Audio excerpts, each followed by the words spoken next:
At 6:45 a.m. on the morning of October 25, 1944, Commander Ernest E. Evans stood on the bridge of the destroyer USS Johnston in the Philippine Sea, 60 miles east of Samar Island. He was 46 years old, the son of a Cherokee father and Creek mother, and he had not removed his captain's cap in 3 days. The sea was calm. The sky was clear. Beneath the Johnston, the water was so blue, it looked painted. Evans raised his binoculars toward the northern horizon. For a moment he saw nothing. Only the gray shapes of the escort carriers he was assigned to protect. 6 small carriers, 3 destroyers, 4 destroyer escorts. Task Unit 77.4.3, call sign Taffy 3. Then he saw the pagoda masts. Rising from the horizon like dark fingers were the unmistakable superstructures of Japanese battleships. Evans counted them quickly. 4 battleships, 6 heavy cruisers, 2 light cruisers, 11 destroyers. And in the center, towering above everything else, the largest warship ever built, Yamato. What Evans did not know, as he reached for the general quarters alarm, was that in the next 3 hours his 2,100-ton destroyer would charge directly at 72,000 tons of Japanese steel, and that the smallest ships in the American fleet would convince the Imperial Japanese Navy that they were facing the entire Third Fleet. Commander Evans had made his intentions clear 7 months earlier. On the afternoon of commissioning day, October 27, 1943, at the Puget Sound Navy Yard in Washington, Evans addressed his crew for the first time.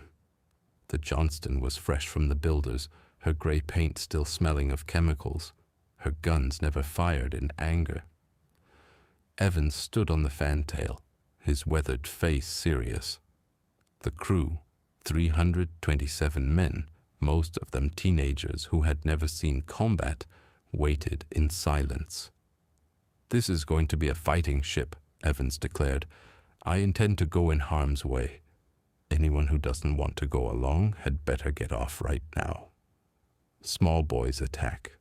That phrase did not exist yet, but Evans had already decided what his ship would do when the moment came. Gunner's mate Lloyd Garnett, 18 years old, standing in the second row, never forgot those words. Neither did any man who heard Evans speak them. No one left the ship. "We knew then," Garnett recalled decades later. "We knew our captain would take us straight into hell if that's where the enemy was." 7 months later, the enemy arrived. The Japanese fleet approaching Taffy 3 was not supposed to be there. 3 days earlier, on October 22, 1944, the Imperial Japanese Navy had launched Operation Shogo 1, its final desperate attempt to destroy the American invasion force at Leyte Gulf. The plan was complex. A northern force of aircraft carriers would lure the American fast battleships away, while a central force of surface ships would slip through the San Bernardino Strait and annihilate the landing beaches. The central force was commanded by Vice Admiral Takeo Kurita. He was 65 years old, a veteran of 40 years in the Imperial Navy, and he commanded the most powerful surface fleet Japan had ever assembled.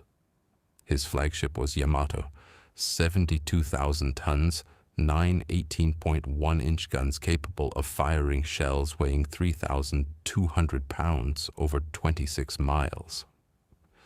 The American commander tasked with guarding San Bernardino Strait was Admiral William Bull Halsey. He commanded the Third Fleet, the fast carriers and battleships that represented the most powerful naval force in history. On the night of October 24th, Halsey received reports that a Japanese carrier force had been spotted to the north. He made a decision that would haunt him for the rest of his life. He took his entire fleet north to destroy the carriers, leaving San Bernardino Strait unguarded. The northern force was a decoy. The carriers were empty, bait designed to draw Halsey away. It worked. At 3 a.m. on October 25th, Kurita's fleet passed through San Bernardino Strait unopposed. By dawn, 23 Japanese warships were steaming south toward Leyte Gulf. The only ships between Kurita and 280,000 American soldiers on the beaches were the escort carriers of Taffy 3.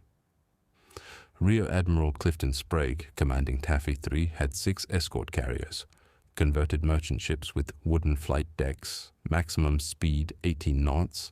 He had 3 destroyers, 4 destroyer escorts. His largest guns were 5-inch. Kurita's smallest was 6-inch. The mathematics was simple. Taffy 3 was outgunned by a factor of 20 to 1. The escort carriers of Taffy 3 had never been designed for surface combat. Built on merchant ship hulls, they were slow, unarmored, and equipped with flight decks made of wood over steel frames. Their purpose was submarine patrol and ground support, launching aircraft to hunt U-boats or bomb enemy positions ashore. Against battleships they were defenseless. USS Gambier Bay, the largest carrier in Taffy 3, displaced 7,800 tons. Yamato displaced 72,000. The difference was not a matter of degree. It was a matter of category. The destroyers were little better. USS Johnston, USS Hole, and USS Herman were Fletcher-class destroyers, 2,100 tons, 5 5-inch guns, 10 torpedo tubes. Fast at 35 knots, but their armor could be penetrated by machine gun fire.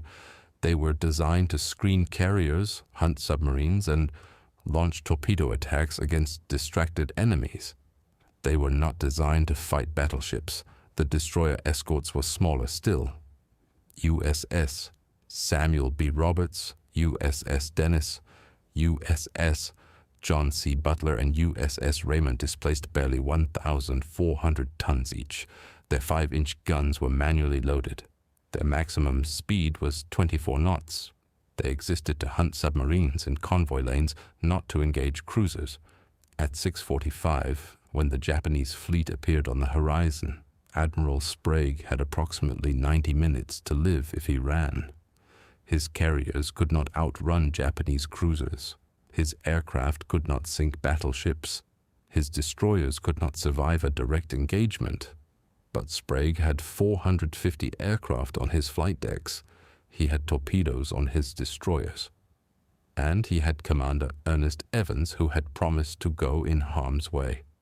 Small boys attack. The order had not yet been given. But every captain in Taffy 3 knew what they would have to do. At 6:58, Rear Admiral Clifton Sprague made 2 decisions that should have been impossible. First, he ordered his carriers to turn east and run directly into the wind, allowing them to launch aircraft. This took them toward the enemy, not away from them. Second, he ordered his escorts to attack.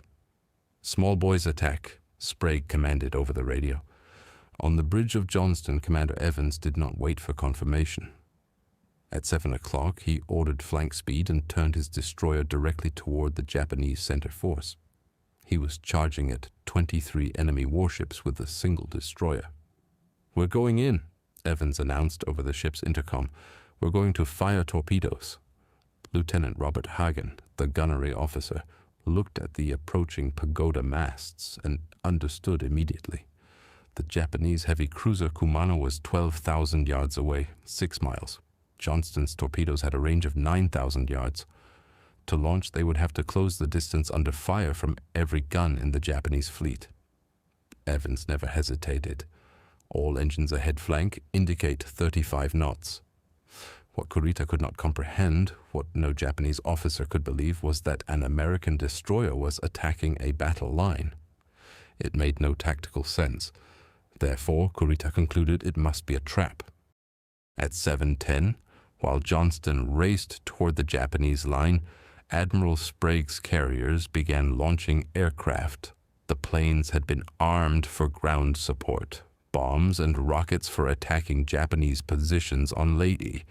They carried no torpedoes, no armor-piercing bombs. Some aircraft launched with nothing but machine guns. Pilots flew toward battleships armed with weapons designed for infantry. They attacked anyway. Lieutenant Commander Edward Huxtable led his squadron from Gambier Bay directly at Yamato. He had no bombs capable of penetrating her deck armor. He dove anyway, strafing the bridge with machine gun fire, forcing the Japanese crew to take cover, buying minutes for the carriers below. At 7:15, Johnston reached torpedo range. Evans ordered 10 torpedoes launched at the heavy cruiser Kumano.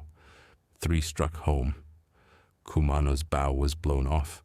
She fell out of formation, out of the battle. But the Japanese had found their range. At 7:20, 3 14-inch shells from the battleship Congo struck Johnston. The aft engine room was destroyed. The steering was wrecked. Commander Evans lost 2 fingers on his left hand. He kept fighting. While Johnston burned, Hole and Heermann pressed their own attacks. Lieutenant Commander Leon Kintberger drove Hole directly at the battleship Haruna, launching torpedoes at point-blank range. The Japanese concentrated their fire. Over 40 shells struck Hole in 20 minutes. At 7:35, Lieutenant Commander Robert Copeland aboard the destroyer escort Samuel B. Roberts made his own decision. His ship was a submarine hunter, armed with 2 5-inch guns and 3 torpedo tubes. Against him were 4 battleships. "We're making a torpedo run," Copeland announced. "The outcome is doubtful, but we will do our duty." Samuel B. Roberts charged. At 7:50, Copeland launched 3 torpedoes at the heavy cruiser Chokai. 1 struck home. On the flag bridge of Yamato, Vice Admiral Kurita watched the chaos through his binoculars. Destroyers were attacking battleships. Aircraft with no bombs were strafing his ships. Torpedoes were coming from every direction. This could not be a small escort group. This had to be Halsey's fleet. At 8:20, Kurita ordered his ships to operate independently. The Japanese formation dissolved into chaos, and still the small boys attacked.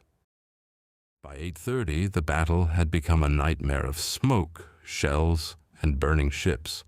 Johnston, her engines failing, her deck awash with blood, continued firing. Commander Evans, his hand wrapped in a bloody bandage, directed fire from the fantail after the bridge was destroyed. When his ammunition ran out, he maneuvered to draw fire away from the carriers. At 8:40, the Japanese cruiser Chikuma closed on the escort carrier Gambier Bay. Captain Walter Viewegg had no weapons to fight back. For 20 minutes, Japanese shells tore through his wooden deck. At 9:07, Gambier Bay rolled over and sank. The only American carrier lost to surface gunfire in World War II. Hole went down at 8:05:5. She had been hit by over 40 shells. Of her crew of 339, only 86 survived.